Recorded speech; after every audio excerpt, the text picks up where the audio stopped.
Shalom lach Miriam meleat chesed Adonai imach Beruchat banashim ubaruch Beri bitnech Yeshua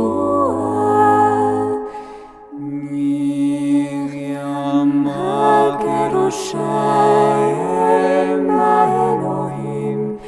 התפללי בעדנו אחותים, אתה ובשעת מותנו אמן. שלום לך מרים מלאת החסד, אדוני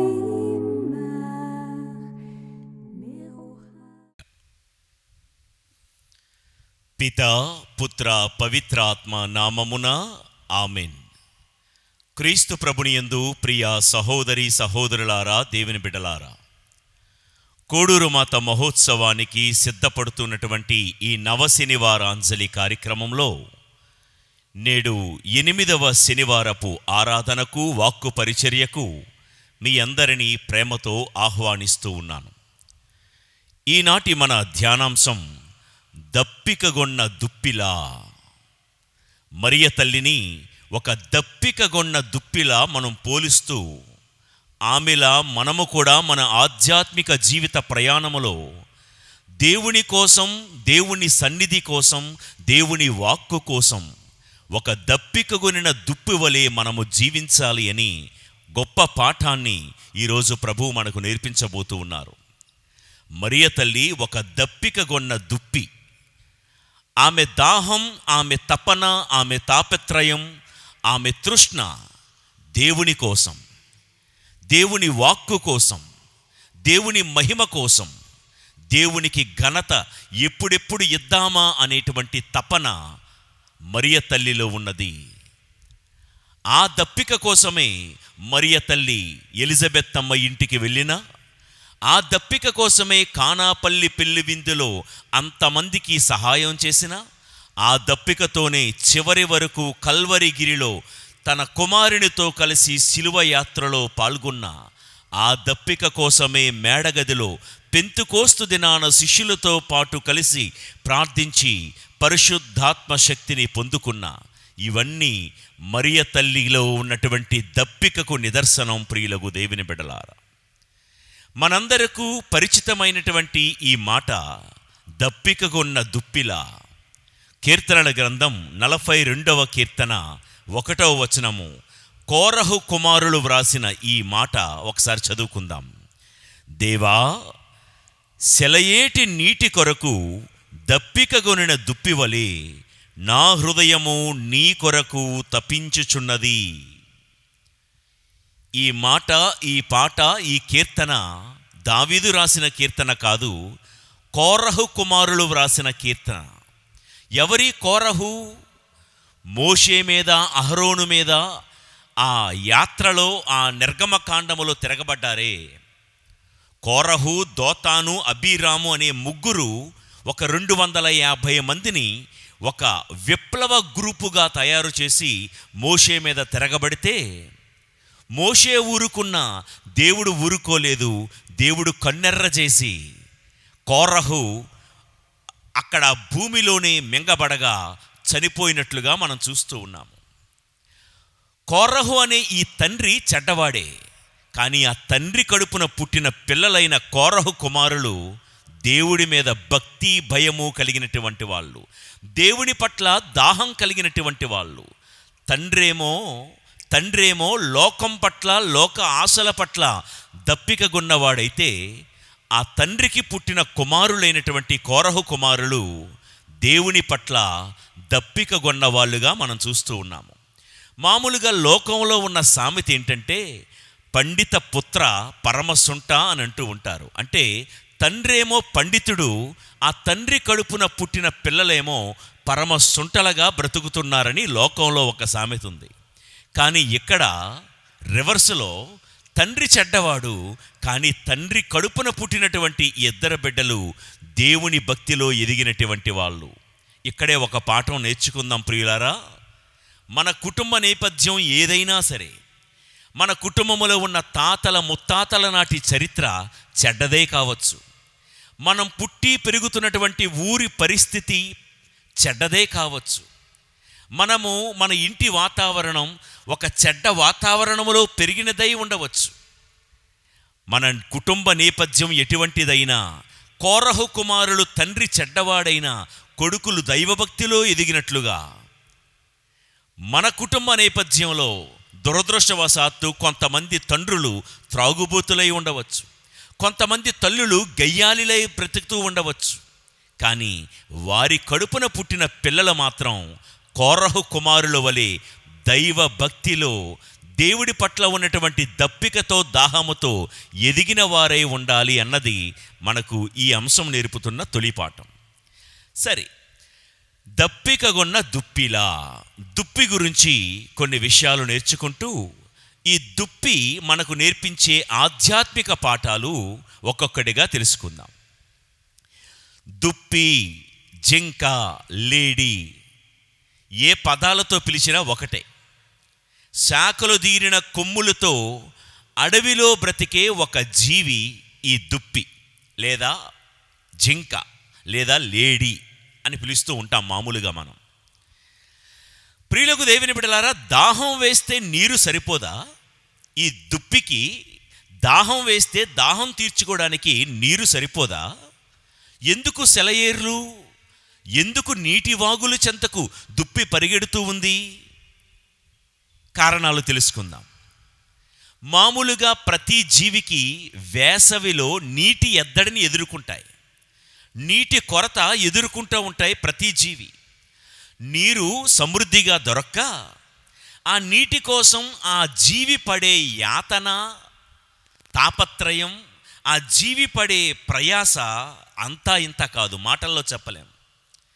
మామూలుగా వేసవిలో ప్రతి జీవి నీటి ఎద్దడి ఎదుర్కొన్నట్లే అడవుల్లో బ్రతుకుతున్న ఈ జింక కూడా, ఈ దుప్పి కూడా నీటి ఎద్దడి, నీటి యొక్క కొరత ఎదుర్కొంటుంది.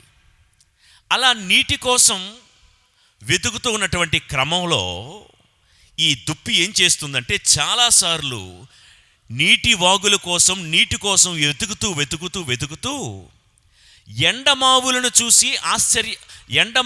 చూసి మోసపోతూ ఉంటుంది. ఎండమావులు అంటే ఇంగ్లీష్లో మిరాజ్ అని పిలుస్తూ ఉంటారండి. ఏంటి ఎండమావులు? అదిగో దూరం నుండి చూస్తే అదేదో నీటి వాగులాగే కనబడుతుంది, దగ్గరికి వెళ్ళాక చూస్తే అది నీటి వాగు కాదు. మనకు కూడా ఎండాకాలంలో తారు రోడ్డు మీద వెళ్తుంటే దూరములో రోడ్డు మీద ఏదో నీరున్నట్టుగా కనబడుతుంది, గమనించారా? దాన్ని ఎండమావులు అంటారు, దాన్ని మిరాజ్ అని పిలుస్తూ ఉంటారు. It is nothing but a delusion అన్నమాట. ఇలా దుప్పి కూడా నీటి కోసం వెతుకుతూ ఎండాకాలంలో ఎండమావులను చూసి భ్రమపడి మోసపోయి అలా ఓహో ఇది ఎండమావా, నీరనుకున్నానే అని ఆ చోటు నుండి వేరే చోటికి, మళ్ళా ఎండమావును చూసి అరే ఇది ఎండమావా అని వేరే చోటికి, అలా ఒక చోటు నుండి ఒక చోటికి దుప్పి మారుతూ చివరికి దారి తప్పిపోతుంది. తన స్థావరం కంటే దూరముగా ఎండమావులను చూసి మోసపోయి భ్రమపడిపోయి తన స్థావరాన్ని విడిచి చాలా దూరం వెళ్ళిపోతుందంట దుప్పి. చివరికి ఎండమావులను చూసి మోసపోయిన దుప్పి అరే నేను మోసపోయానని తెలుసుకుని ఒక చోటు నుండి మరొక చోటుకి వెళ్తూ అలా దారి తప్పిపోయి చివరికి ఎక్కడికి వెళ్ళిపోతుందంట? శత్రు స్థావరాలైనటువంటి పులి, సింహం అలాంటి జంతువులన్నీ కూడా తలదాచుకునే గుహల వద్దకు వెళ్ళిపోతుందంట పాపం. ఇది ప్రయాణం ప్రారంభించింది దేనికోసమయ్యా అంటే నీటి కోసం. కానీ ఎండమావులను చూసి మోసపోయి నీరనుకొని వెళ్ళి తన స్థావరాన్ని నుండి దూరముగా వెళ్ళిపోయి దారి తప్పిపోయి శత్రు స్థావరాలైన పులి, సింహాల దగ్గరికి వెళ్ళిపోతుంది. ఇప్పుడు దుప్పి అక్కడికి వచ్చిందన్న సంగతి పసిగట్టిన సింహం ఏం చేస్తుందంటే అమాంతంగా ఆ దుప్పి మీదకు దుమకడానికి ప్రయత్నం చేస్తుంది. అదిగో శత్రువైన సింహం నన్ను చంపడానికి ప్రయత్నిస్తుందని తెలుసుకున్నటువంటి ఈ దుప్పి ఏం చేస్తుందంటే తప్పించుకోవడానికి పరిగెడుతుంది. పరిగెడుతూ ఉన్న ఆ దుప్పికి ఆ సమయంలో కావలసింది నీరు కాదు, సెలయేరు. పరిగెడుతూ ఉన్నటువంటి తప్పించుకోవడానికి పరిగెడుతున్న ఆ దుప్పికి ఆ సమయంలో కావలసింది నీరు కాదు, నీటి వాగులు. ఎందుకు ప్రియులారా, ఇక్కడ ఒక తేడా గమనించండి. దుప్పికి దాహం వేసినప్పుడు కావలసింది నీరు, కానీ శత్రువు నుండి తప్పించుకోవడానికి కావలసింది సెలయేరు, నీటి వాగులు. తేడా గమనించారా? దాహం వేసినప్పుడు ఆ దుప్పికి కావలసింది నీరు, కానీ శత్రువు వెంటాడుతూ ఉన్నప్పుడు దానికి కావలసింది నీరు కాదు, సెలయేరు, నీటి వాగులు. ఎందుకో తేడా చెప్తాను. అందుకే చాలాసార్లు సింహం కంటే వేగంగా పరిగెత్తే సామర్థ్యం ఉన్న ఈ జింక, ఈ దుప్పి అనేక సార్లు సింహానికి చిక్కిపోయి ఆహారమైపోవడానికి కారణం ఏంటో తెలుసా? సరైన నీటి వాగులు దుప్పికి దొరక్క, సరైన సెలయేర్లు దుప్పికి దొరక్క, తప్పించుకునే మార్గము లేక అనేక సార్లు సింహం కంటే పులి కంటే వేగంగా పరిగెత్తే సామర్థ్యం ఉన్నా అనేక సార్లు శత్రువులకు చిక్కుకొని పోతుంది పాపం ఈ దుప్పి. ప్రియులకు దేవుని బిడ్డలారా, అయితే విందాం. దుప్పికి నీరెందుకు సరిపోదు, సెలయేర్లు ఎందుకు కావాలి? ముందు ఈ మాటకు అర్థం మనం తెలుసుకోవాలి. దప్పికగొనిన దుప్పి సెలయేరు వద్దకు పరిగెత్తినట్లు, మామూలుగా ఏ జంతువుకైనా కావలసింది నీరే కదా దాహం వేస్తే. మరి ఈ దుప్పికి సెలయేర్లు ఎందుకు, నీటి వాగులెందుకు అంటే వినండి జాగ్రత్తగా. ఈ దుప్పి ఏం చేస్తుందంటే వెనక నుండి సింహో పులో వేటాడుతూ ఉన్నప్పుడు తన్ను తాను తప్పించుకోవడానికి సెలయేరును వెతుకుతుంది, నీటి వాగులను వెతుకుతుంది. ఒక్కసారి సెలయేరు కనబడగానే ఈ దుప్పి ఏం చేస్తుందంటే ఆ సెలయేరులో దూకి ఆ సెలయేటి ప్రవాహానికి కొట్టుకొని పోకుండా వెల్లికలా పడుకొని తన కొమ్ములను ఆ సెలయేటి ఇసుకలోనికి గుచ్చుతూ ఉంది. ఎందుకంటే ప్రవాహానికి కొట్టుకొని పోకుండా గుచ్చి తన ముక్కు రంధ్రాలను మాత్రము ఆ నీటి పైకి పెట్టి అలా పడుకొని శ్వాస పీలుస్తూ ఉంది. ఇప్పుడు ఎవరైనా చూస్తూ ఉంటే ఆ సెలయేరులో దుప్పి కనిపించదు, కానీ లోపల దుప్పి ఉంది. నీటి ప్రవాహానికి కొట్టుకుని పోకుండా తన కొమ్ములను, ఇందాకలా చెప్పామే, శాఖలుగా చీలిన కొమ్ములుంటాయి కదా, ఆ కొమ్ములను నీటి వాగుల్లోనికి గుచ్చి ప్రవాహానికి కొట్టుకుని పోకుండా కేవలము ఈ ముక్కు రంధ్రాలను మాత్రము నీటిపైకి ఉంచి అలా ఉండిపోతుంది. ఆ రీతి అందుకనే సెలయేటి వాగుల కోసం పరిగెడుతుంది దుప్పి. కేవలము నీరు తాగడానికి కాదు, శత్రువు నుండి తప్పించుకోవడానికి. ఈ విషయం గమనించమని కోరుతున్నాను.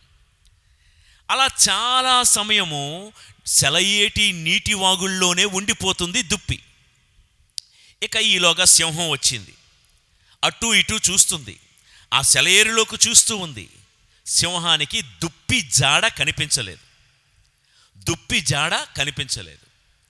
ఇక్కడే సింహం రెండో ట్రిక్ ఉపయోగిస్తుంది. ఏంటో తెలుసా?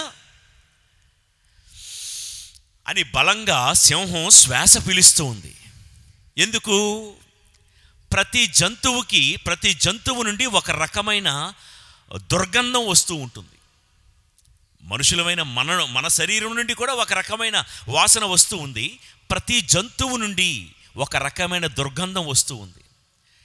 అందుకనే వెతుకుతూ ఉన్నటువంటి సింహానికి దుప్పి కనిపించకపోయేసరికి దుప్పి ఏం చేస్తుంది?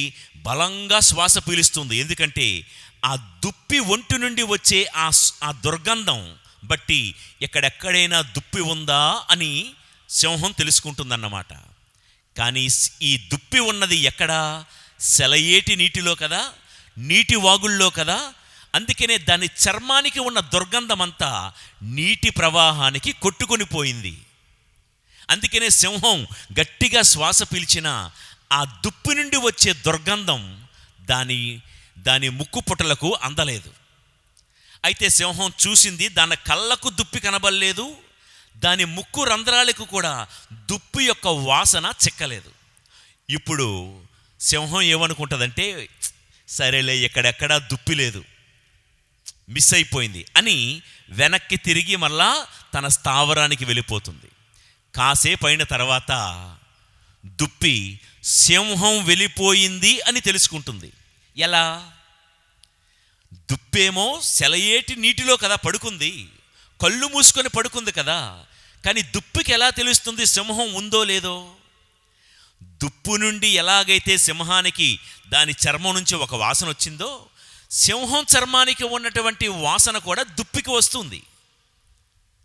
అలా ముక్కు రంధ్రాలు పైన పెట్టి శ్వాస పీల్చుకుంటున్నటువంటి ఆ దుప్పి కూడా గట్టిగా లోపలికి శ్వాస పీల్చుకుంటుందంట.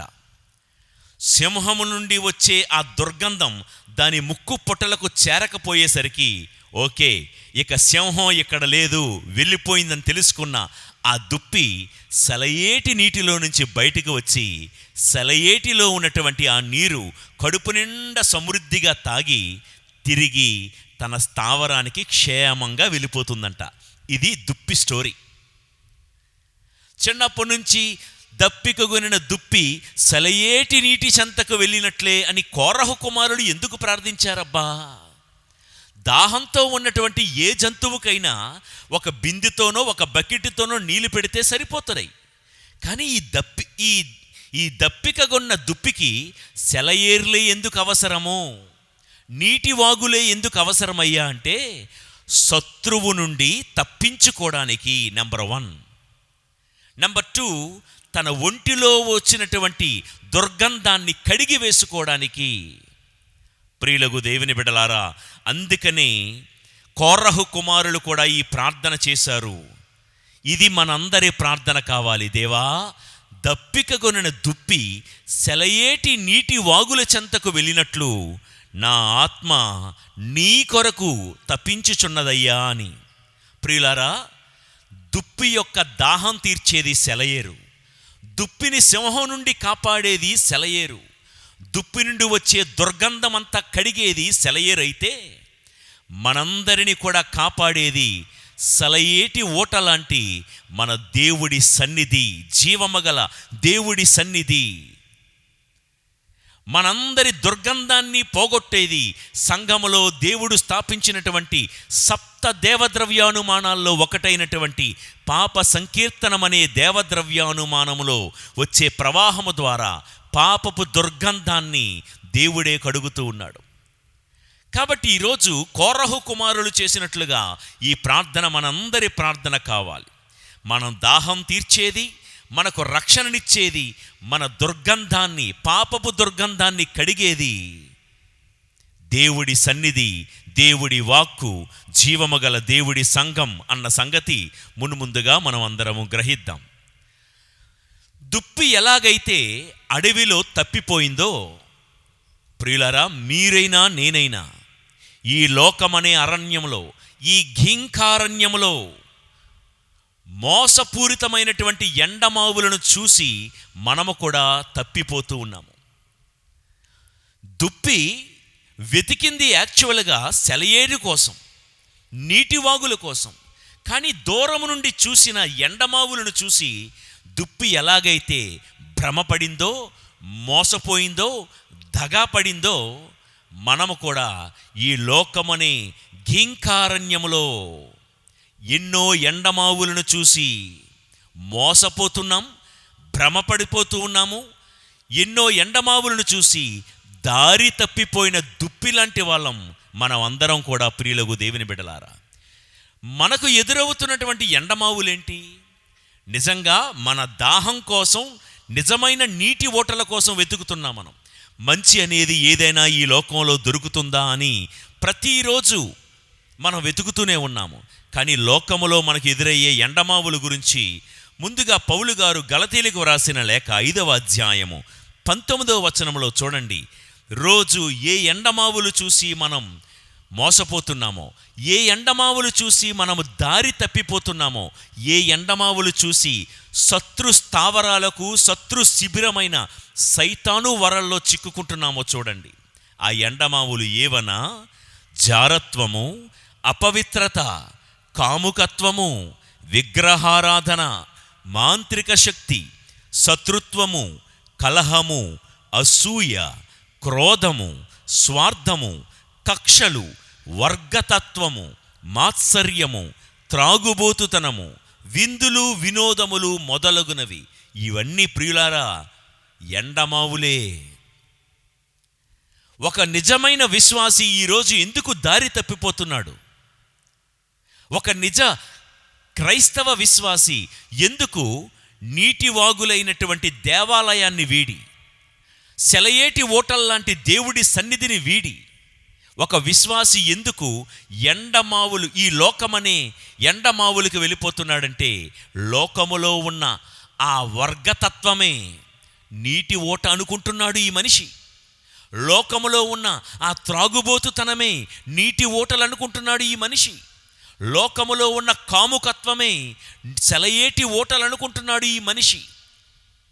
ప్రియులారా, అలా అవే సెలయేరులు అనుకొని భ్రమపడి మోసపోయి తన నిజమైన స్థావరమైన దేవుడి సన్నిధిని వదిలిపెట్టి శత్రు స్థావరమైన సైతాను వరలో చిక్కుకుపోతున్నటువంటి బిడ్డలు ఎంతోమంది ఈరోజు ఉన్నారు. ప్రియులారా, భక్తుడైన పునీత యోహాను గారు వ్రాసిన మొదటి లేఖ 2వ అధ్యాయము 15-16 వచనాల్లో, ఈ లోకములో ఉన్నదంతయు ఎండమావులు, చూడండి ఎటువంటి ఎండమావులు, శారీరక వ్యామోహము, దృష్టి వ్యామోహము, జీవితమనందలి డాంబికమును తండ్రి నుండి వచ్చినవి కావు.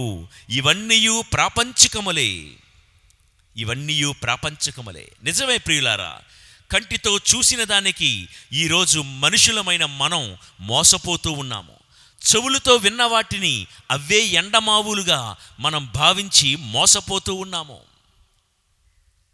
మనం చూసిందంతా నిజం కాదు, మనం విన్నదంతా నిజం కాదు, మనం అనుకున్నదంతా కరెక్ట్ కాదు.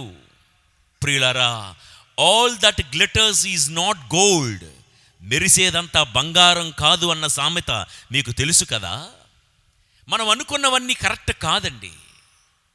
చాలాసార్లు ఇవే సెలయేటి ఓటలనుకొని ఎండమావులను చూసి మనము భ్రమసిపోతున్నాము, మోసపోతున్నాము. అందుకనే చెడు స్నేహాలు, చాలామంది ఆ స్నేహాలు మానేయి అని మన పెద్దలు చెప్తారు, కానీ మానేయలేము. ఎందుకో తెలుసా? మనం పెద్దలు చెప్పినప్పుడు మనం అనుకుంటాం, no he's my best friend, she's my best friend, వాళ్ళు నా జిగిరీ దోస్త్ అని అంటూ ఉంటారు. ప్రియులారా, ఏది నిజమైన సెలయేటి ఓటో, ఏది మోసం చేసే ఎండమావో తెలుసుకోలేని గందరగోళ ప్రపంచంలో మనమందరము బ్రతుకుతున్నాము. పాలేవో నీళ్ళేవో, ఉప్పేదో నిప్పేదో, మంచేదో చెడేదో కూడా తెలుసుకోలేని ఆ ప్రూడెన్స్, ఆ విచక్షణ అనేటువంటిది ఈరోజు మనం కోల్పోతూ ఉన్నాము ప్రియులకు దేవుని బిడ్డలారా. అయితే దుప్పి సింహం స్థావరానికి వెళ్ళిపోయినట్లు, దుప్పి సింహం చేత తరమబడినట్లు, దుప్పి సింహం చేతిలో చనిపోయినట్లు, ఈరోజు ఈ లోకములో ఉన్న ఎండమావులకు భ్రమపడి శత్రువైన సైతాను స్థావరాల్లో మనము తప్పిపోయి చిక్కుపోయి సైతాను బందీగా మనము చిక్కుకొని పోయాము. సైతాను చేత తరమబడుతూ ఉన్నాము. సైతాను కోరల్లో చిక్కి ఆధ్యాత్మికంగా చనిపోతున్న వాళ్ళు మనలో చాలామంది ఉన్నాము అన్నది వాస్తవం ప్రియులారా. అందుకనే మన జీవితంలో ఏం చేయాలంటే, అమ్మ మరియ తల్లి దప్పికగొనిన దుప్పిలాగా లోకములో ఉన్న ఎండమావులను చూసి ఆమె భ్రమపడలేదు. లోకములో ఉన్న ఎండమావులను చూసి ఆమె మోసపోలేదు. లోకములో ఎండమావుల్లాంటి రకరకాల సూటిపోటి మాటలు, నిందలు, విమర్శలు విని ఆమె మోసపోలేదు. ఆమె సెలయేటి ఓట అయిన దేవుడి మాటకు ఏం చెప్పిందంటే, నేను ప్రభునికి దాసురాలను, నీ మాట ప్రకారమే జరగాలి. నా చెవులకు ఎన్నో మాటలు వినబడుతున్నాయి, అవన్నీ ఎండమావులు. చెవులకు ఎన్నో మాటలు వినబడుతున్నా, మదిలోకి ఎన్నెన్నో తలంపులు వస్తూ ఉన్నా, అవన్నీ ఎండమావులే. ఎండమావులను చూసి నేను మోసపోను. నాకు కావలసింది నీటి ఓట. పేతురుగారు అంటాడే, అందరూ వెళ్ళిపోయారు, మీరు వెళ్ళిపోతారని యేసు ప్రభు శిష్యులను అడిగితే పేతురన్నమాట, అయ్యా మేము ఎవరి వద్దకు పోయేదమయ్యా, నీ వద్ద నిత్య జీవపు మాటల ఓటలు ఉన్నాయి అంటాడు. ప్రియ సహోదరి సహోదరుడా, నిజమే, లోకములో ఉన్న ఈ ఎండమావులు మన ఆకలి తీర్చలేవు, మన దాహం తీర్చలేవు సరికదా, మనందరినీ శత్రువుల చేతుల్లో చిక్కుకొని పోయేటట్లు ఈ ఎండమావులు చేస్తాయి. లోకంలో మనం చూస్తున్న ఈ వ్యామోహాలు, ఈ ఆకర్షణలు, ఈ రంగురంగుల ప్రపంచములు, ఇవేమీ కూడా మన ఆకలి మన దాహం తీర్చలేవు సరికదా, శత్రువైన సైతాను శిబిరములోనికి వెళ్ళిపోయేటట్లు చేస్తాయి. మన శాశ్వత శిబిరమైన పరలోకాన్ని మరిచిపోయేటట్లు చేస్తాయి ఈ ఎండమావులు. తస్మాత్ జాగ్రత్త.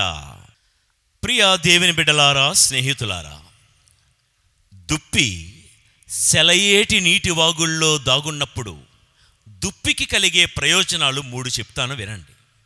మనము కూడా సెలయేటి లాంటి ప్రభు సన్నిధిలో దాక్కుంటే మనకు కలిగే ప్రయోజనాల గురించి మనం విందాం.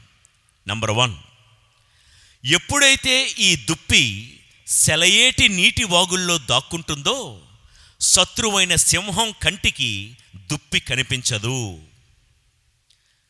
మన జీవితంలో కూడా శత్రువైన సైతాను చేత మనము తరమబడుతూ ఉన్నప్పుడు, సైతాను ఎప్పుడెప్పుడా మనల్ని కబలించేద్దామా, మనల్ని చిక్కించుకుందామా అని చూస్తూ ఉన్నప్పుడు మనము దాక్కోవలసిన చోటు నిత్య జీవపు మాటల ఓటలు కలిగిన మన సెలయేరు, మన నీటి వాగు అయిన క్రీస్తులో మనము దాక్కోవాలి.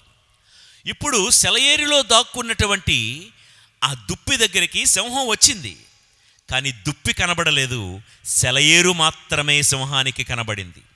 మనము కూడా క్రీస్తులో గనక మనము దాగుకుంటే, మన దాగుచోటు క్రీస్తు అయితే, ప్రభు యొక్క పంచగాయాలలో మనము దాక్కుంటే, యేసు ప్రభు యొక్క తిరు హృదయములో గనక మనము తల దాచుకుంటే, తరమడుతూ వస్తున్నటువంటి శత్రువైన సైతానికి కనబడేది మనము కాదు, క్రీస్తే దానికి కనబడతాడు. క్రీస్తును చూసి సైతానుడు నిలవలేడు. క్రీస్తు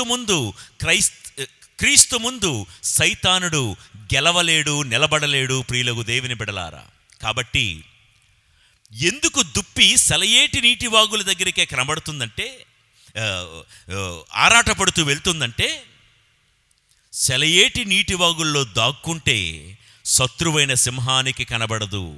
మనము కూడా క్రీస్తు అనే స్థావరములో, క్రీస్తు స్థాపించిన సంఘములో, దేవుడి సన్నిధిలో, దేవాలయములో తలదాచుకునే వారముగా మనం మారుదుముగాక. ఇక 2వ ప్రయోజనం ఏంటో తెలుసా? ఇందాక చెప్పానే, ప్రతి జంతువు చర్మం నుండి ఒక దుర్గంధం వస్తూ ఉంది అని. ఎప్పుడైతే సెలయేటి నీటి ప్రవాహంలో దాక్కుందో, ఆ సెలయేటి ప్రవాహానికి దుప్పి యొక్క దుర్గంధం అంతా కడిగివేయబడింది. మన జీవితంలో కూడా పాపమనే దుర్గంధం మన జీవితంలో నుండి వస్తుంది కనుక క్రీస్తు రక్త ప్రవాహం మన గాయములను, మన పాపములను కూడా కడిగి శుద్ధి చేస్తూ ఉంది. పాపమనే దుర్గంధం ఎప్పుడైతే మన నుండి రావడం ఆగిపోతుందో సైతానుడు తరమడం కూడా ఆపేస్తాడు. ప్రియులకు దేవుని బిడ్డలారా, ఇది 2వ ప్రయోజనం. ఇక 3వది, సెలయేటి వాగుల దగ్గర దుప్పి తృప్తిగా కడుపారా నీరు తాగుతూ ఉంది. నీరు తాగి తిరిగి తన స్థావరానికి వెళ్ళిపోతూ ఉంది. ప్రియులారా, క్రీస్తులోనికి వస్తే కడుపారా దేవుడి వాక్కు అనే శ్రేష్టమైన నీరుని మనం తాగగలం.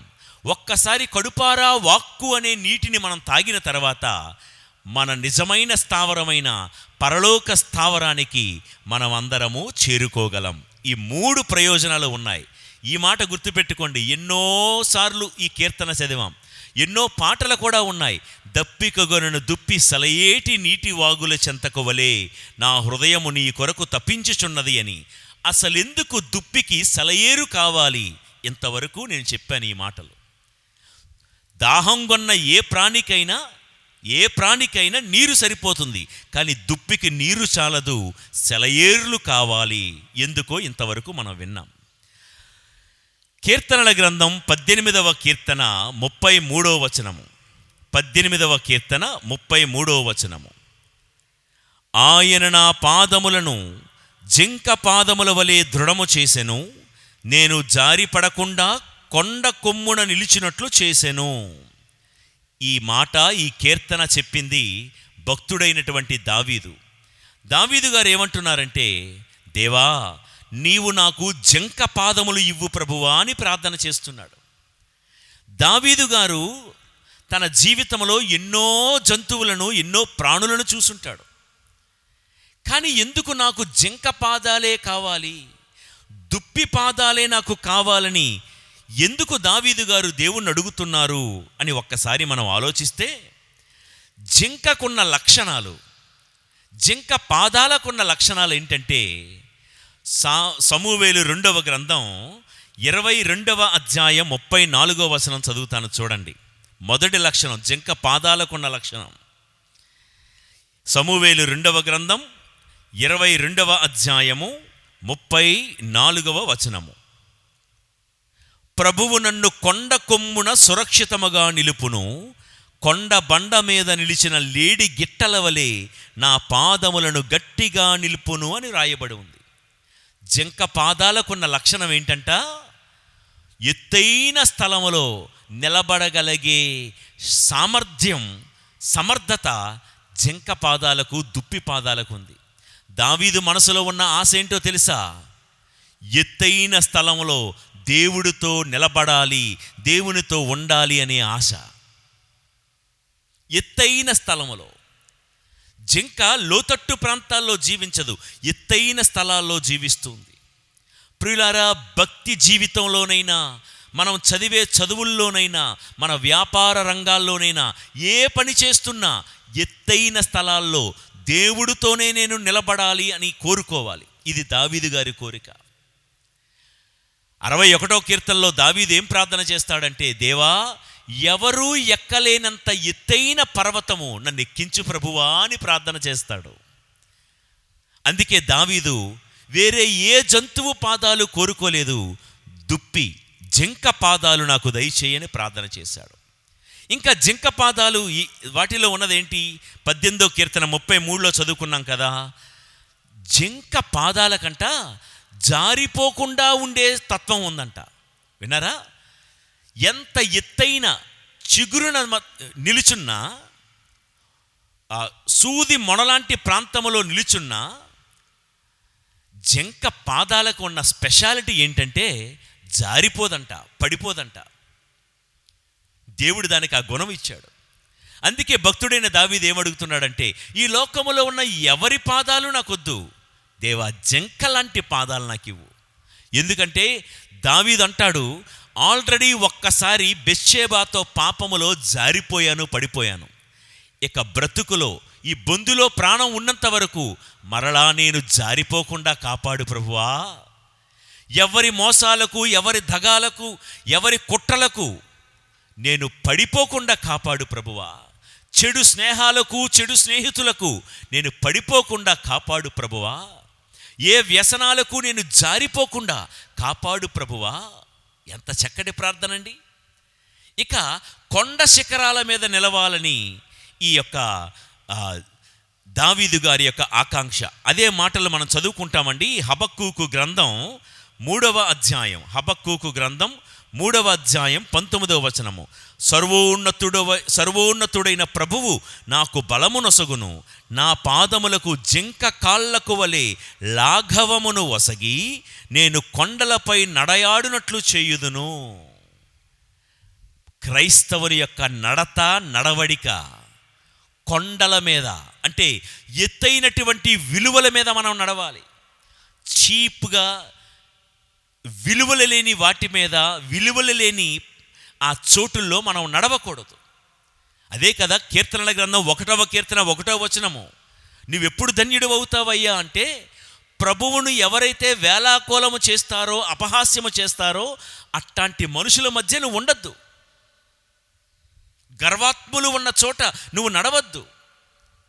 పౌలు గారు కొరింథీయులకు వ్రాస్తూ అంటారు, చెడు స్నేహము నీ నడతను పాడు చేస్తూ ఉంది అని.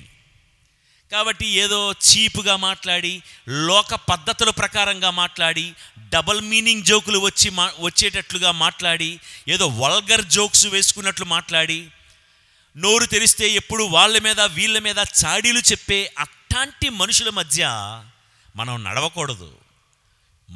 మన ఆశ ఎప్పుడు ఎక్కడ ఉండాలో తెలిసిన, ఉన్నతమైన ఆశలు, ఆశయాలు, విలువలు కలిగిన కొండ శిఖరాల మీద నడిచే జింక పాదాలకు ఇచ్చిన లాఘవమును నాకు వసగు ప్రభువా అని మనం ప్రార్థన చేయాలి.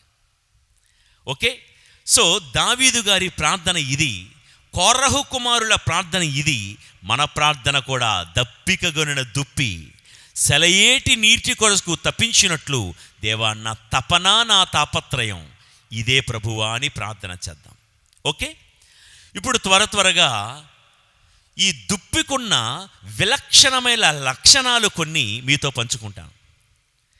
దుప్పికున్న విలక్షణమైన లక్షణాలు, దుప్పి నేర్పించే కొన్ని ఆధ్యాత్మిక పాఠాలు నేర్చుకుందాం. ఇంతవరకు ఈ దప్పికగొన్న దుప్పికి సెలయేరే ఎందుకు అవసరం, నీటి వాగులే ఎందుకు అవసరం, ఏం నీరు సరిపోదా అంటే ఈ కారణాలు. శత్రువు నుండి తప్పించుకోవడానికి, ఒంటిలో ఉన్నటువంటి పాపమనే దుర్గంధం తొలగిపోవడానికి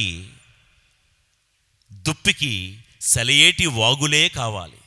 కడుపు నిండడానికి నీరు సరిపోతుంది, కానీ శత్రువు నుండి తప్పించుకోవడానికి దుప్పికి కావలసింది నీరు కాదు, సెలయేటి ఓటలు, నీటి వాగులు అన్ని సంగతి మనం ఇంతవరకు నేర్చుకున్నాం. సో దుప్పికున్న కొన్ని లక్షణాలు, దుప్పి నేర్పించే పాఠాలు ఒక 3-4 నేర్చుకుందాం. నెంబర్ 1, దుప్పి లేదా జింక లేకపోతే లేడి నిత్యము ప్రమాదాల్లో ఉండే జంతువు అండి. ఇది నిత్యము, ఎప్పుడు, ప్రతిరోజు 24/7 దానికి ఎవరో ఒకరి నుండి ప్రమాదాలు ఎదురవుతూనే ఉంటాయి. ఈ మాటలు చూద్దామా? యెషయా గ్రంథం 13వ అధ్యాయం 14వ వచనము. అప్పుడు వేటగాని నుండి పారిపోవు లేడి వలెను, చూడండి, వేటగాడి నుండి పారిపోయే లేడి వలెను అంటే పాపం ఈ దుప్పిని ఎప్పుడు ఎవరో ఒకరు తరుముతూనే ఉంటారండి. నిత్యం ప్రమాదాల్లో ఉంటుంది. అయితే వేటగాడు తరుముతూ ఉంటాడు, లేకపోతే మిగతా ప్రాణులు, మిగతా జంతువులు తరుముతూనే ఉంటాయి. జింకకు చుట్టూ శత్రువులే, ఎప్పుడు తరమబడుతూనే ఉంటుంది. పాపం అది బతికే దాని జీవిత కాలం అంట 8 నుండి 9 సంవత్సరాల వరకు దానికి ఆయుష్ ఉంది. ఒక 10 సంవత్సరాలు అనుకుందామండి దాని స్పాన్ ఆఫ్ లైఫ్. దాని లైఫ్ స్పాన్ ఎంతంటే ఒక 10 సంవత్సరాలు బ్రతుకుతుంది. కానీ నిత్యము వారు వీరు తరమబడ్డం వలన, నన్ను ఎవరెవరు ఎప్పుడెప్పుడు తరుముతారో, ఎవరెవరు చంపేస్తారో అని భయంతోనే తన ఆయుష్ కంటే ముందుగానే చచ్చిపోతుందంట పాపం ఈ దుప్పి. అయితే వినండి, ఈ దుప్పి నుండి మనం నేర్చుకోవలసిన పాఠం ఏంటంటే, నిత్యము ప్రమాదాల్లో చిక్కుకున్నా, నిత్యము దాన్ని ఎవరో ఒకరు తరుముతున్నా, దాని చుట్టూ ఉన్న వాళ్ళందరూ శత్రువులు అయినప్పటికీ కూడా, ఎన్ని ప్రమాదాలు ఎదురైనా దుప్పి ప్రమాదాల నుండి కాపాడుకోవడానికి, తప్పించుకోవడానికి ఏ చోటుకు వెళ్ళదు. అది వడివడిగా ఎత్తైన స్థలాల వద్దకే చేరుతుంది, లేతే ఇందాకలా మనం విన్నట్లుగా నీటి వాగుల చెంతకే చేరుతుంది. ప్రియులారా, దుప్పిలాగా ఒకవేళ నా జీవితం కూడా అంతేనండి.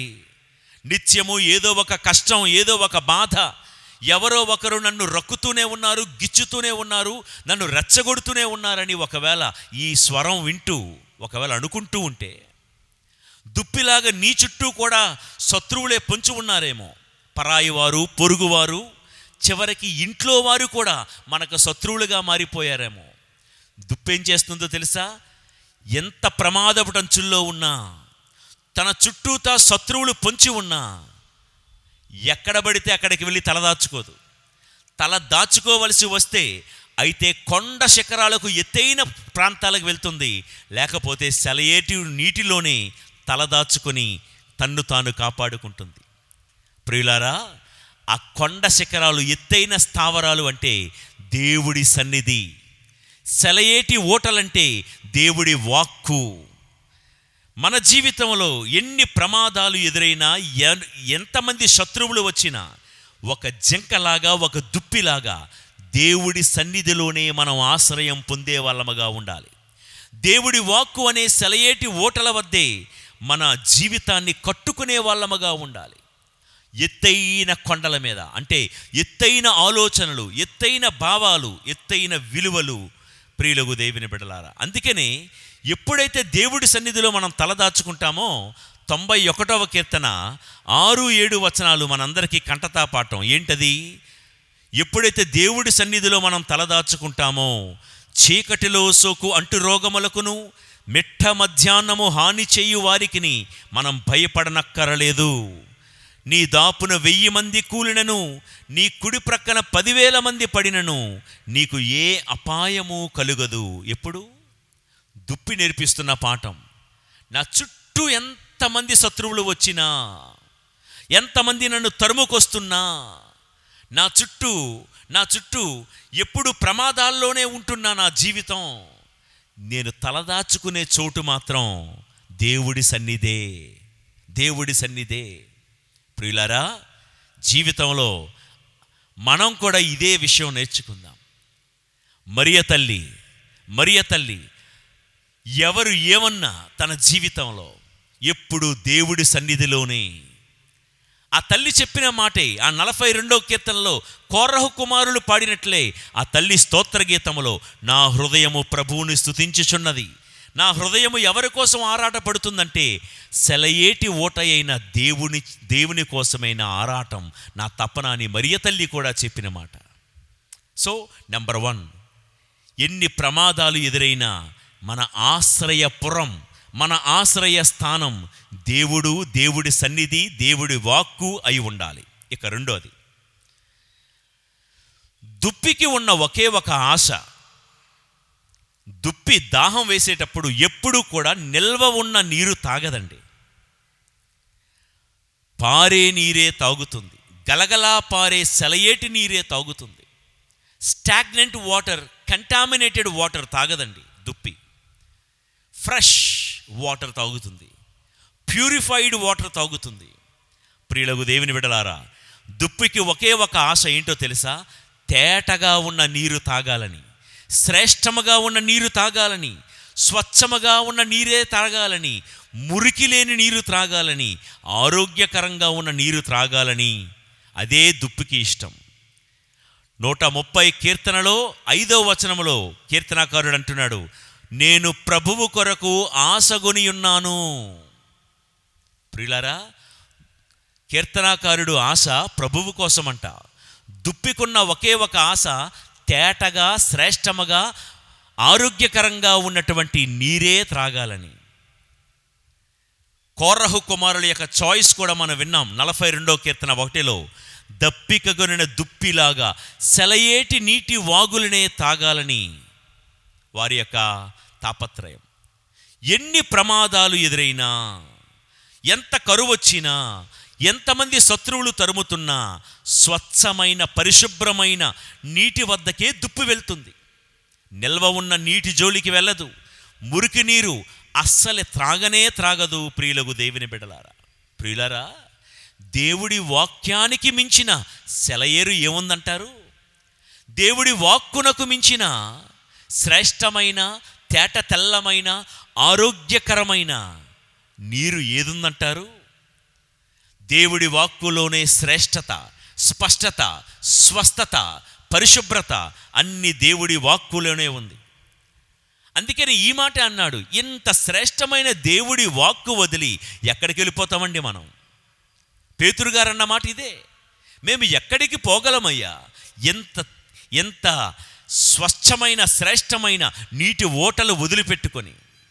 ఈ రోజుల్లో దురదృష్టం ఏంటంటే, భక్తులమైన మనలాంటి వాళ్ళం చాలామంది శ్రేష్టమైన దేవుడి మాటలు వదిలిపెట్టి లోకములో వినబడుతున్న మురికి నీరు త్రాగడానికి చాలామంది పరుగులు పెడుతున్నారు. లోకములో ఉన్న అనారోగ్యకరమైన, అపరిశుభ్రమైనటువంటి నీటితో దాహం తీర్చుకోవాలనుకుంటున్నారు. ప్రియులారా, అలాంటి నీటితో కొన్నాళ్ళు దాహం తీరినట్టే తీరుతుంది, కానీ అలాంటి అపరిశుభ్రమైన లోకపు నీటిని త్రాగగా త్రాగగా త్రాగగా వచ్చేవి అనారోగ్యాలు, అంటురోగాలు, అకాల మరణాలు. ప్రియులకు దేవుని బిడ్డలారా, కాబట్టి దుప్పి ప్రాణం పోయినా దాని ఆశల్లా ఒకటే, స్వచ్ఛమైన నీరే త్రాగాలి. మన ఆశ కూడా ఒకటై ఉండాలి. నీరు అనగా దేవుడి వాక్కు.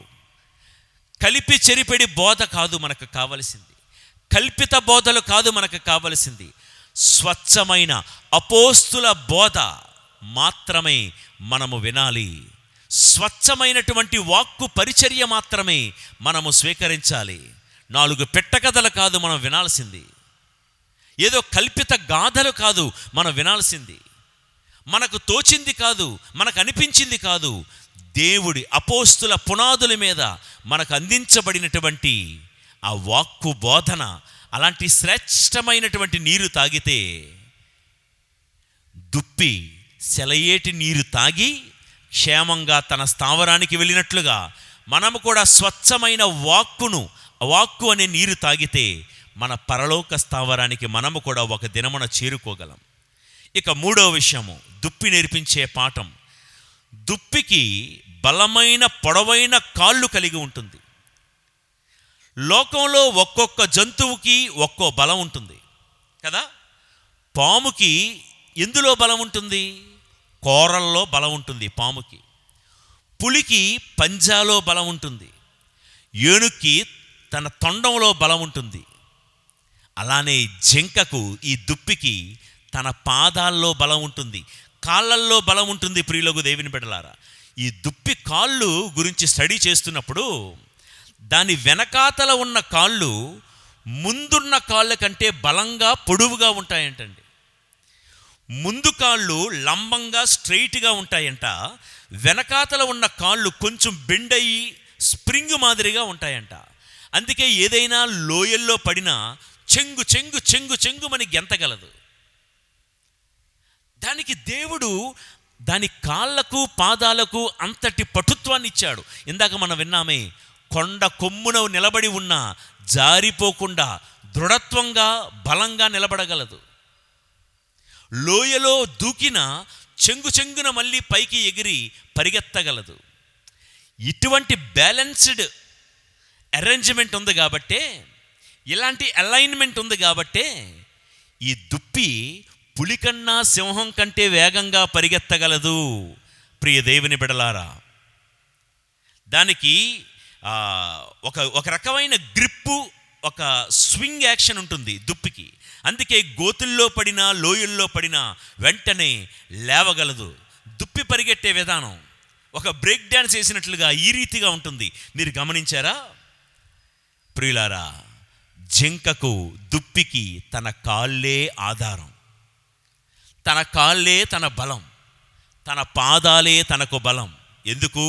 స్థిరంగా నిలబడ్డానికి, జారకుండా నడవడానికి, వేగంగా పరిగెత్తడానికి, కరుకైన స్థలాల్లో, లోతైన స్థలాల్లో ఎగురుటకు, పరిగెత్తుటకు జింకకున్న బలం వల్ల తన కాళ్ళు, తన పాదాలే.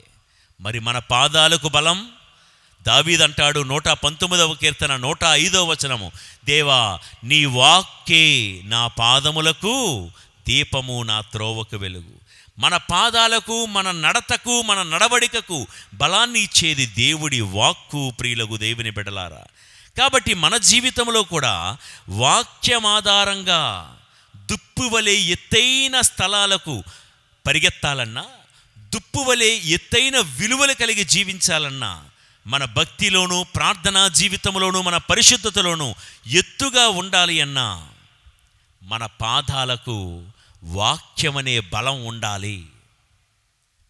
బైబిల్ గ్రంథంలో చూడండి, ఒక యోసేపు కానీ, దానియేలు కానీ, ఏలియా కానీ, యేసుప్రభువు కానీ, చివరికి మరియ తల్లి కానీ, వీళ్ళందరూ పర్వత ప్రాంతాల్లో బ్రతికిన వాళ్ళు. మరియ తల్లి పర్వత ప్రాంతమునకు త్వరగా ప్రయాణం అయిపోయింది. మీరు నేను మెట్లు ఎక్కాలంటేనే ఆయాసం వస్తుంది. ఈ రోజుల్లో కొండలు గుట్టలు ఎక్కాలంటేనే ఆయాసం వస్తుంది. మీ ప్రాంతాల్లో ఎత్తైన కొండల మీద ఉన్న పుణ్యక్షేత్రాలు ఏమైనా ఉంటే చూడండి, ఒకసారి ఆ కొండ ఎక్కండి, ఎంత ఆయాసపడిపోతాం, ఎంత అలిసిపోతాం. కానీ యేసు ప్రభువు కానీ, మరియ తల్లి కానీ, ఏలియా గారు కానీ వీళ్ళందరూ కొండల మీద బ్రతికిన అనుభవాలు ఉన్నాయి. వీళ్ళకి కొండలెక్కి కొండలు దిగే అనుభవాలు ఉన్నాయి. ఏలైనా వారి పాదాలకు, జింక పాదాలకు ఉన్న దృఢత్వం కలిగి ఉన్నారు. అంత దృఢత్వం, వారి పాదాలకు అంత బలము రావడానికి కారణం దేవుడి వాక్కే వారి పాదాలకు బలాన్నిచ్చింది. ప్రియులకు దేవుని బిడ్డలారా, మన జీవితంలో కూడా ఎత్తైన పర్వతము లాంటి విలువలు కలిగి జీవించాలి అంటే దేవుడి వాక్కు మన పాదాల్లో బలంగా ఉండాలి. దేవుడి వాక్కు వినాలి. అందుకే మన పాదాలు దేవుడి వాక్కు కోసం త్వరగా ప్రయాణమై వెళ్ళాలి. ప్రియులకు దేవుని బిడ్డలారా, ఇక విందాం. దుప్పి యొక్క పాదాలకు ఉన్న బలం, మన పాదాలు కూడా దేనికి మనము పరిగెత్తాలి అంటే లోకాశల వైపు పరిగెత్తే పాదాలుగా మనం ఉండకూడదు. లోక ఆకర్షణల వైపు పరిగెత్తే పాదాలుగా మనం మారకూడదు. ఎత్తైన విలువలు, దుప్పి తన పాదాలతో ఎత్తైనటువంటి కొండల మీద నిలబడుతుంది. మనము కూడా ఎత్తుగా ఉన్న దేవుడి సన్నిధిలో నిలబడగలిగే పాదాలు మనకు కావాలి. ఇక 4వ విషయము, దుప్పి ఎప్పుడు ఏ ప్రాణితోనూ గొడవలకు దిగదు. మిగతా అన్ని జంతువులు వేరే వేరే జంతువులతో కయ్యానికి కాలు దువ్వుతాయి, కానీ ఈ జింక, ఈ దుప్పి లేదా లేడి ఎప్పుడూ కూడా గొడవలకు దిగదు. ఇది మనం నేర్చుకోవలసిన పాఠం. దుప్పి శత్రువుతో గొడవకు దిగదండి, అక్కడి నుండి వెళ్ళిపోతుంది. కోరహు కుమారులు అందుకే ప్రార్థన చేశారు, దప్పిక కొనిన దుప్పు వలె ప్రభువా ఉండాలని నా హృదయము ఆరాటపడుచున్నదయ్యా. ఈ మాటలు మాట్లాడుతాం, ఈ పాటలు పాడుతాం, కానీ పక్కనున్న సంఘస్థుడితో మాత్రం కయ్యానికి కాలు దువ్వుతాం. ఇదే న్యాయం? దుప్పి నేర్పించే పాఠం ఏంటంటే, మీరు ఎప్పుడైనా చూడండి, ఎక్కడైనా ఏ డిస్కవరీ, నేషనల్ జియోగ్రాఫిక్ ఛానల్స్లో చూడండి, దుప్పి ఎప్పుడు శత్రువైన జంతువుతో కయ్యానికి గొడవకు దిగదు. అక్కడి నుంచి వెళ్ళిపోతుంది, అక్కడి నుంచి పారిపోతుంది. క్రైస్తవ జీవితంలో పాపపు చోటుల నుండి, పాపపు మనుషులు ఉండే స్థలాల నుండి వెళ్ళిపోవాలి. లోకము నుండి, సైతాను చోటుల నుండి మనం వెళ్ళిపోవాలి. శేరాపుత్రుడైన యేసు జ్ఞాన గ్రంథం 21వ అధ్యాయము 2వ వచనంలో ఏమని వ్రాయబడి ఉందో ఒక్కసారి చదువుతాను, వినండి. శేరాపుత్రుడు 21:2వ వచనము, సర్పము నుండి వలె పాపము నుండి దూరముగా పారిపోము. ఇప్పుడు పామును చూడగానే రామ బుజ్జి రా రా రా రా అని ఒక కుక్క పిల్లను ఆడించినట్లుగా పాముల్ని మన ఒళ్ళో పెట్టుకుంటామా, ఆడించుకుంటామా? పామును చూస్తే ఎలాగైతే దూరంగా పారిపోతామో, జరిగిపోతామో, పాపాన్ని చూసినా కూడా దూరంగా జరిగిపో. ఈ లోకంలో జరిగే తంతేంటో తెలుసా? ఫ్రెండ్షిప్లని, పార్టీలని, గ్యాదరింగ్లని, పాపపు ఉన్న చోటుల్లోనే కూర్చుంటున్నారు గంటల తరబడి మనుషులు ఈ రోజుల్లో. ఎందుకంటే ఆ మాత్రం రిలాక్స్ అవ్వద్దా, ఆ మాత్రం బాడీ రిలాక్స్ అవ్వద్దా అంటున్నారు. ఒకవేళ మనం అక్కడ కూర్చోకుండా వెళ్ళిపోయామనుకో, ఆహా వచ్చాడబ్బా నీతిమంతుడు, పుణ్యాత్ముడు, ఏదో తనలో ఏదో లోపాలు లేనట్టు ఎట్లా ఎద్దేవా చేస్తూ ఉంటారు. ఈ అనుభవాలు మీకు ఎదురయ్యాయా జీవితంలో? మనలో కొంతమంది కూడా వాళ్ళు ఏవైనా అనుకుంటారేమో, కూర్చోపోతే బాగోదేమో అని పాపులు కూర్చునే చోటులో, వ్యసనపరులు కూర్చునే చోటుల్లో, గుసగుసలు ఆడే చోటుల్లో, వారి గురించి వీరికి, వీరి గురించి వారికి మాట్లాడే అబద్ధీకులు కూర్చునే చోటుల్లో, విమర్శకులు కూర్చునే చోటుల్లో, కుట్రలు, కుతంత్రాలు, పన్నాగాలు పన్నేవారి కూర్చునే చోటుల్లో మనము కూడా కూర్చునే సందర్భాలు లేకపోలేదు. ప్రియులకు దేవుని బిడలారా, ఇది దేవుడికి హేయము. దుప్పి ఆ చోటుల్లో నుంచి వెళ్ళిపోతుంది, శత్రువులు ఉన్న చోటుల్లో నుంచి పారిపోతుంది. క్రైస్తవ జీవితంలో దేవుడికి తగని, దేవుడికి నచ్చని చోటుల్లో నుండి కూడా మనం వెళ్ళిపోవాలి. పౌలు గారు తిమోతికి వ్రాసిన 2వ లేఖ 2వ అధ్యాయము 22 నుండి 23 వచనాలు, నీవు యవ్వన వ్యామోహములను వదిలి పవిత్ర హృదయముతో ప్రభువు యొక్క సహాయము కోరెడు వారితో పాటు నీతి, విశ్వాసము, ప్రేమ, శాంతి అను వానికై శ్రమింపుడు. కానీ అజ్ఞానపూరితములకు మూర్ఖపు వివాదములకు దూరముగా ఉండుడు. వింటున్నారా? అజ్ఞానపూరితములకు మూర్ఖపు వివాదములకు, అన్నెసెసరీ ఆర్గ్యుమెంట్స్కి దూరంగా ఉండు. అట్టివి కలహములకు దారి తీయును. ఎంత చక్కటి మాట అండి! మన జీవితానికి ఎంత సరిపోయే మాట ఇది. మీకు ఎంతవరకు ఈ మాటలు తెలుగులో చదివాను అర్థమయ్యాయో కానీ నాకు తెలియదు. కానీ తెలుగు రాకపోతే ఒకసారి ఇంగ్లీష్లో చదువుకోండి. Saint Paul's letter to second letter to Timothy chapter 2 verses from 22 to 23.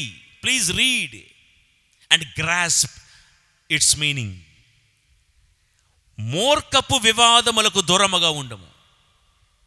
ఈ రోజుల్లో చాలామంది అనుకుంటారు, ఏదో ఆర్గ్యుమెంట్ చేసి లేచి నిలబడిపోయి టకా టకా గట్టిగా కేకలేసి అరిసేస్తే పెద్ద హీరోలు అని అనుకుంటున్నారు. అది వాక్యానికి విరుద్ధం. పౌలు గారి తిమోతికి చేస్తున్నటువంటి దిస్ అడ్మోనిషన్, ఈ సలహా మనం అందరం పాటించాలి.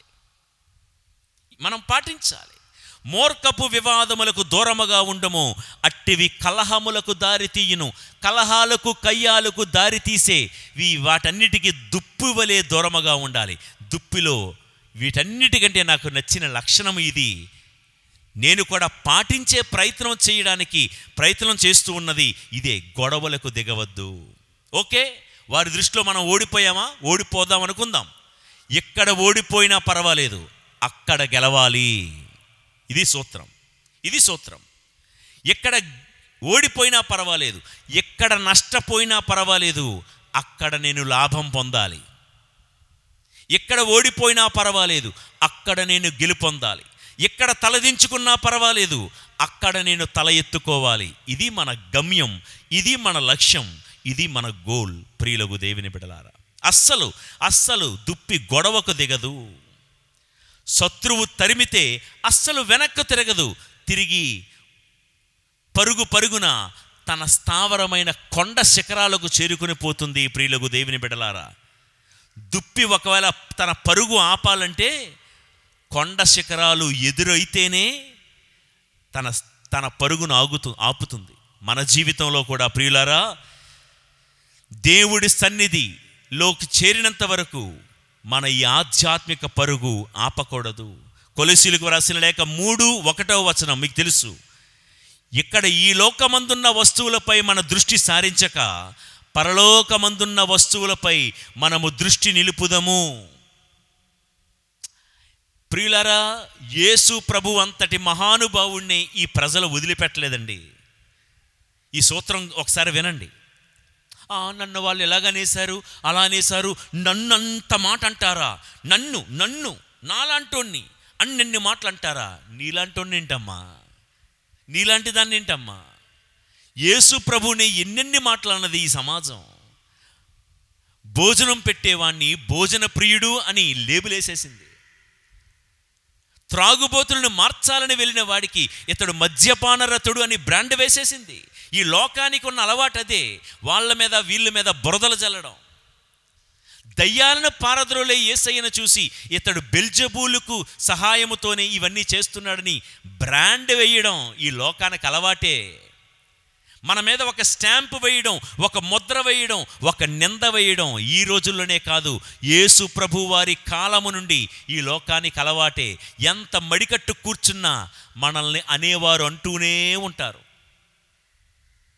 కానీ దుప్పి నేర్పించే పాఠం ఏంటంటే, శత్రువుతో గొడవకు దిగదు, అక్కడి నుండి వెళ్ళిపోతుంది, పారిపోతుంది. మళ్ళా దాని పరుగు ఆపాలంటే దేవుడి సన్నిధి లాంటి ఎత్తైన శిఖరం ఎదురైతేనే ఆపుతుంది.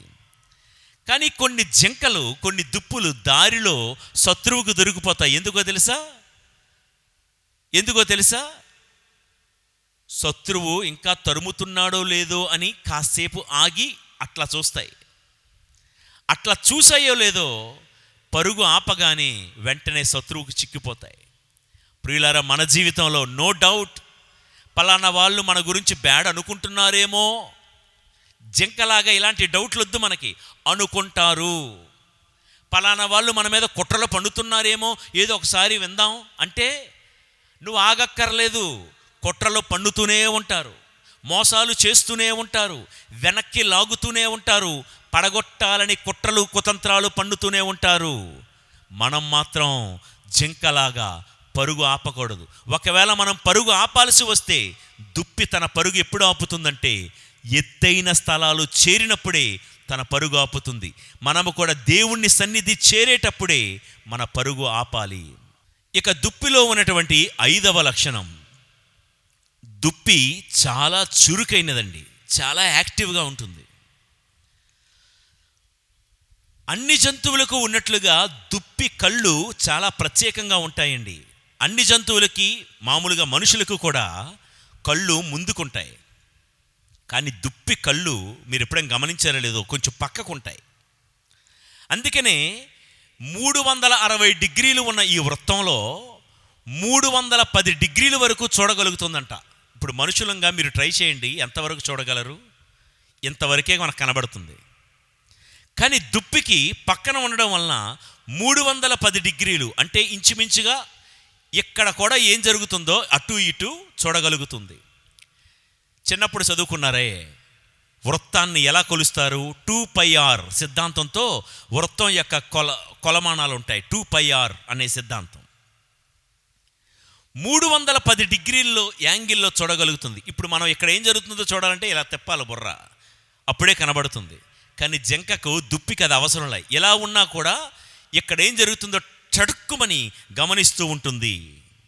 తన కళ్ళే తనకు కాపలా కాస్తాయి. ఎందుకంటే ఇందాక విన్నాం కదా, పాపం దీనికి దాని చుట్టూ శత్రువులే, ఎప్పుడూ ఎవరో ఒకరు దాన్ని వెంటాడుతూనే ఉంటారు. అలా అరేంజ్ చేశాడు దేవుడు దానికి. దాని కళ్ళే దాన్ని కాపాడుతూ ఉంటాయి. రాత్రి వేళ కూడా జింక కళ్ళు చాలా షార్ప్గా పనిచేస్తాయంటండి. అందుకే మీరు గమనిస్తూ ఉంటే దాని కళ్ళు మెరుస్తూ ఉంటాయి, దుప్పి కళ్ళు.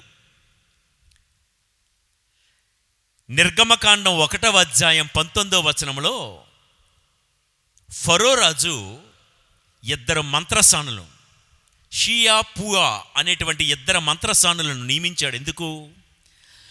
యోధా స్త్రీలు అంటే హెబ్రీ స్త్రీలు ఎవరైనా పురిటి నొప్పులతో ఉంటే పురిట్లోనే ఆ బిడ్డలను చంపేయండి. ఎందుకంటే మీరు మంత్రసానులు కదా, అంటే మిడ్వైఫ్స్, మీరు పురిట్లోనే ఆ బిడ్డలను చంపేయండి.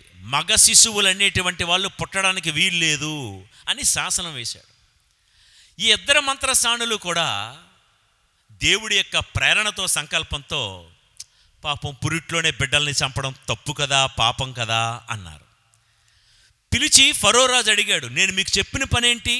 మీరెందుకు పురిట్లోనే, మీరు పురుడు పోయడానికి వెళ్తారు కదా, బిడ్డలను కనేటప్పుడు పురుడు పోయడానికి మీరే కదా సహాయం చేస్తారు, అక్కడే గొంతు పిసికి పిల్లల్ని చంపేమన్నాను కదా, మీరెందుకు చంపలేదు అంటే ఈ మంత్రసానులు చెప్పిన మాట ఏంటంటే, హెబ్రీ స్త్రీలు చాలా చురుకైన వాళ్ళు, మేము వెళ్ళే లోపల మా సహాయము లేకుండానే వారు బిడ్డలకు జన్మనిచ్చేటంత చురుకైనటువంటి వాళ్ళు హెబ్రీ స్త్రీలు అని ఈ యూదుల గురించి, హెబ్రీల గురించి ఈ మంత్రసానులు చెప్పిన మాట. ప్రియులారా, every Christian need to be sharp and active. క్రైస్తవ జీవితంలో ప్రతి క్రైస్తవుడు చురుగ్గా, బలంగా ఉండాలి. ఏ విషయంలో? ప్రార్థించే విషయంలో, దేవుడి వాక్కు చదివే విషయంలో, సేవ చేసే విషయంలో, దేవుడికి సంబంధించిన ప్రతి విషయంలో జింకలాగా, దుప్పిలాగా యాక్టివ్గా, షార్ప్గా ఉండాలి. మొన్న ఆ మధ్య ఎప్పుడో యూట్యూబ్లోనో వాట్సాప్లోనో ఎవరో మెసేజ్ పెట్టారు, గుడికొచ్చేటప్పుడంట కొంతమంది నడక తాబేలులాగా నడుచుకుంటూ వస్తారంట గుడికి, ఆరాధనకు వచ్చేటప్పుడు. గుడి నుంచి బయటికి వెళ్ళేటప్పుడు మాత్రం టైగర్ పరిగెత్తినట్లు, అంటే పులి పరిగెత్తినట్లు పరిగెడతా ఉంటారంట.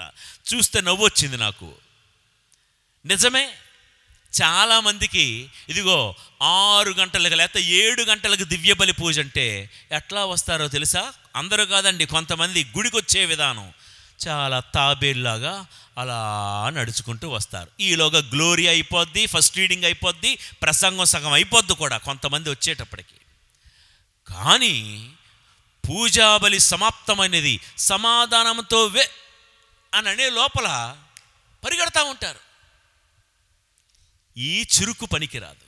సినిమాకి వెళ్ళాలంటే ఉన్న చురుకు దేవాలయానికి వచ్చేటప్పుడు ఉందా?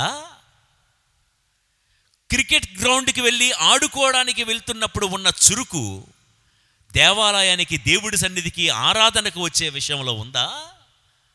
సెల్ ఫోన్లో రీల్స్ చూద్దాం అనుకునేటప్పుడు ఉన్న ఆ చురుకు, దేవుడి వాక్యం బైబిల్ పట్టుకొని వాక్కు చదవాలనేటువంటి ఆ విషయంలో ఆ చురుకు ఉందా?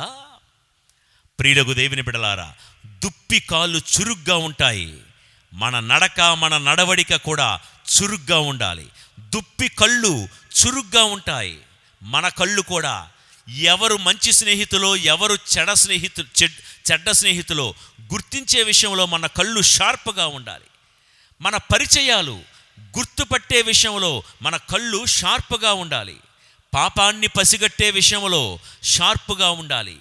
ఏవి నిజమైన సెలయేటి ఓటలు, ఏవి ఎండమావులు గుర్తించే విషయంలో మన కళ్ళు షార్ప్గా ఉండాలి, చురుకుగా ఉండాలి. ప్రియులారా, దుప్పి చెవులు కూడా చాలా చురుగ్గా ఉంటాయండోయ్.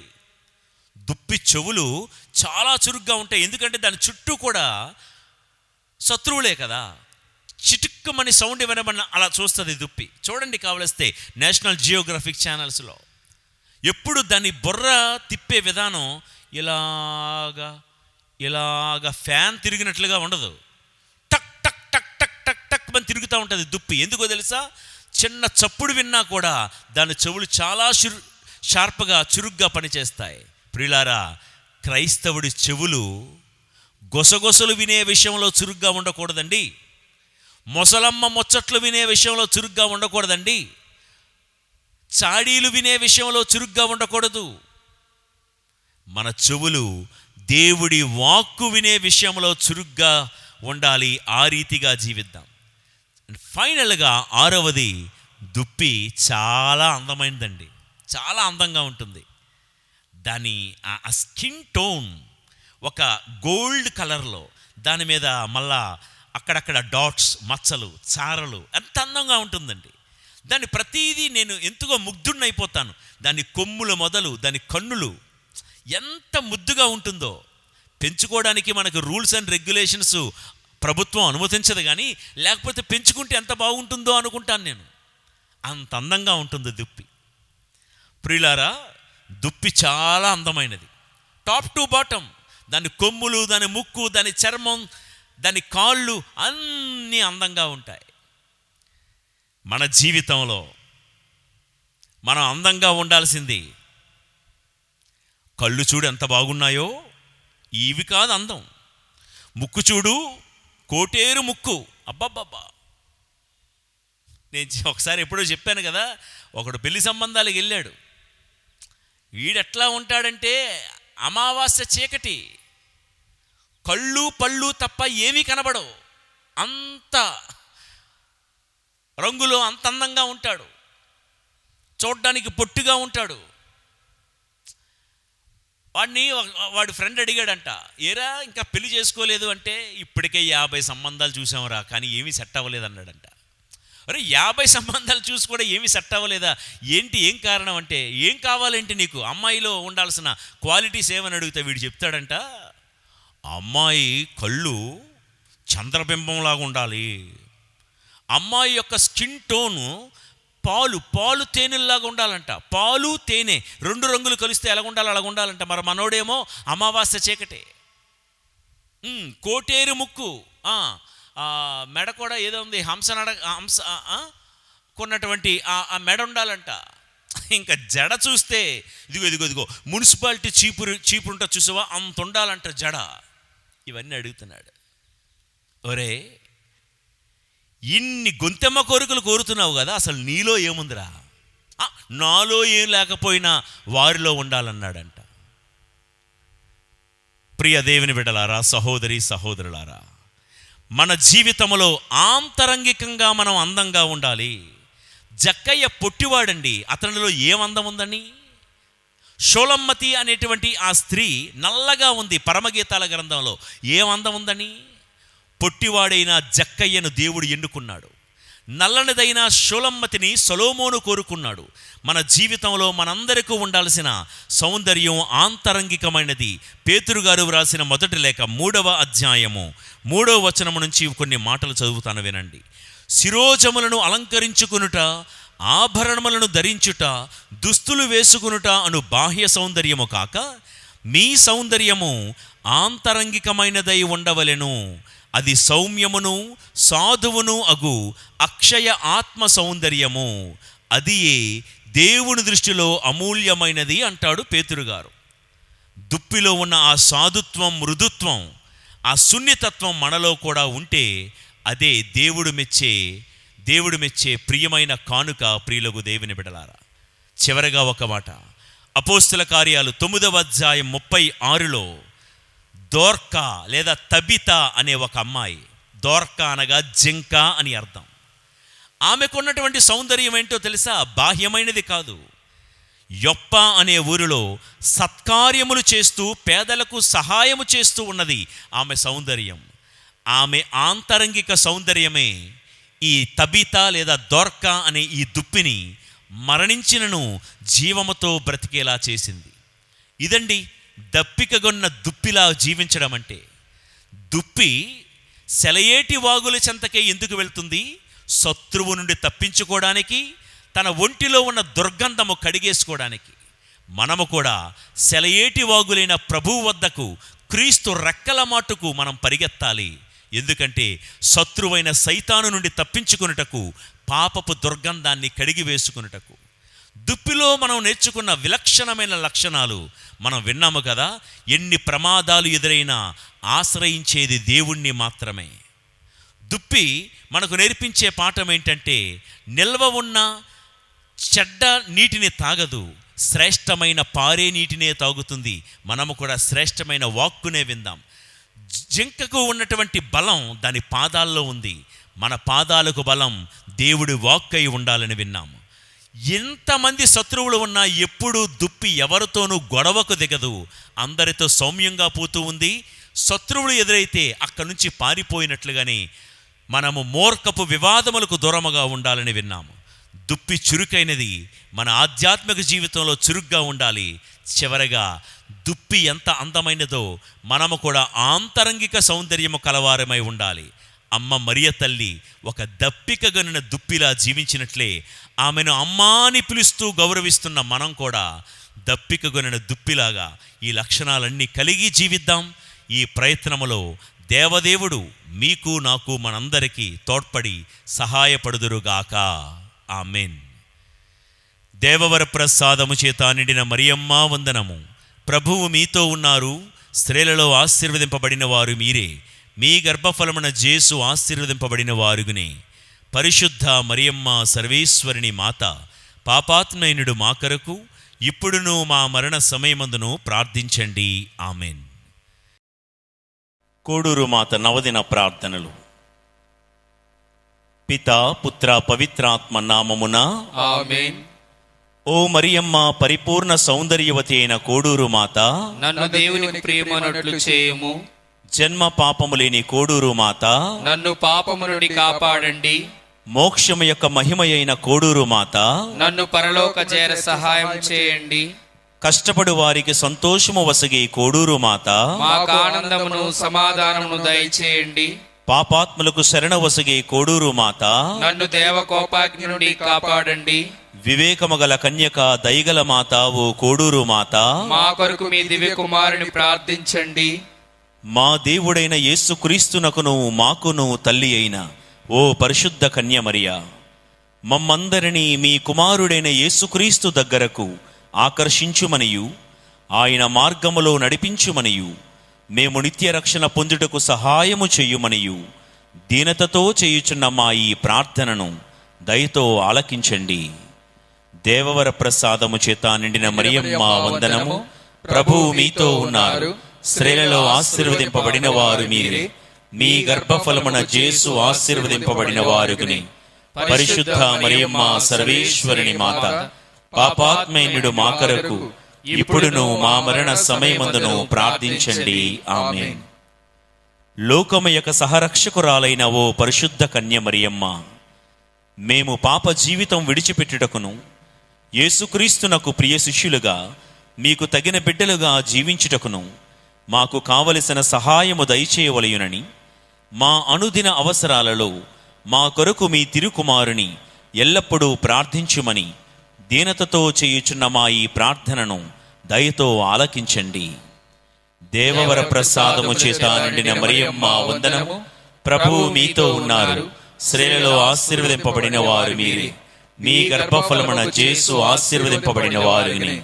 పరిశుద్ధ మరియమ్మ సర్వేశ్వరుని మాత, పాపాత్మేయుడు మా కొరకు ఇప్పుడును మా మరణ సమయమందును ప్రార్థించండి. ఆమేన్. కోడూరు మాతగా వెలియుచున్న ఓ పరిశుద్ధ కన్య మరియా, కోడూరును మీరు ప్రత్యేకముగా ఎన్నుకొనినందులకు, మిమ్ము ప్రార్థించు వారలకు ఊరట నిచ్చుచున్నందులకు మీకు వందనములు అర్పించుచున్నాము. ఓ మా కోడూరు మాత, మా మదిలో ఉన్న ఆశలను ఆశయాలను దీవించి మా జీవితములో దైవానుగ్రహములను పొంద మీ దివ్యకుమారుని మాకై ప్రార్థించుమని మిమ్ము దీనతతో వేడుకొనుచున్నాము. ఒక క్షణం మౌనముగా మన వ్యక్తిగత కుటుంబ అవసరాల నిమిత్తము కోడూరు మాత ప్రార్థనా సహాయములో దేవాది దేవుని వేడుకుందాం.